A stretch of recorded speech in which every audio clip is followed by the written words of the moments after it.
بسم اللہ الرحمن الرحیم۔ السلام علیکم۔ روایت ہے حضرت ابو ہریرہ رضی اللہ تعالیٰ عنہ سے،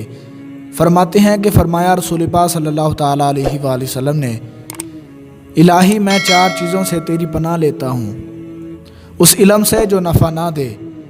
اس دل سے جس میں عجز نہ ہو، اس نفس سے جو سیر نہ ہو، اس دعا سے جو سنی نہ جائے۔ روایت ہے شتیر ابن شکل ابن حمید رضی اللہ تعالیٰ عنہم سے، وہ اپنے والد سے روایت کرتے ہیں، میں نے عرض کیا نبی کریم صلی اللہ تعالیٰ علیہ وآلہ وسلم سے کہ مجھے کوئی تعویذ سکھائیے جس سے میں تعویذ کیا کروں۔ فرمایا، کہو الہی میں تیری پناہ لیتا ہوں اپنے کان، اپنی آنکھ، زبان، دل اور منی کے شر سے۔ روایت ہے حضرت جابر رضی اللہ تعالیٰ عنہ سے، فرماتے ہیں کہ فرمایا رسول پاک صلی اللہ تعالیٰ علیہ وآلہ وسلم نے، جو شخص کوئی دعا مانگے تو اللہ تبارک و تعالیٰ ضرور اس کی منہ مانگی مراد دیتا ہے یا اس جیسی کوئی آفت دور کر دیتا ہے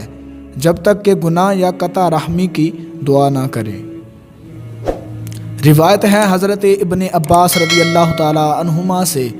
فرماتے ہیں کہ فرمایا رسول پاک صلی اللہ تعالیٰ علیہ وآلہ وسلم نے، اگر تم میں سے کوئی جب اپنی بیوی کے پاس جانا چاہے تو یہ کہہ لے، بسم اللہ، خدایا ہم کو شیطان سے دور رکھ اور شیطان کو اس بچے سے دور رکھ جو تو ہمیں عطا کرے گا، اور اگر اس صحبت میں ان کے نصیب میں بچہ ہوا تو اسے شیطان کبھی نقصان نہ دے سکے گا۔ دوستو، اللہ تبارک و تعالیٰ سے دعا ہے کہ اللہ رب العزت ہمیں ان احادیث پر عمل کرنے کی توفیق عطا فرمائے۔ ملتے ہیں کسی اگلی ویڈیو میں، تب تک کے لیے اللہ حافظ۔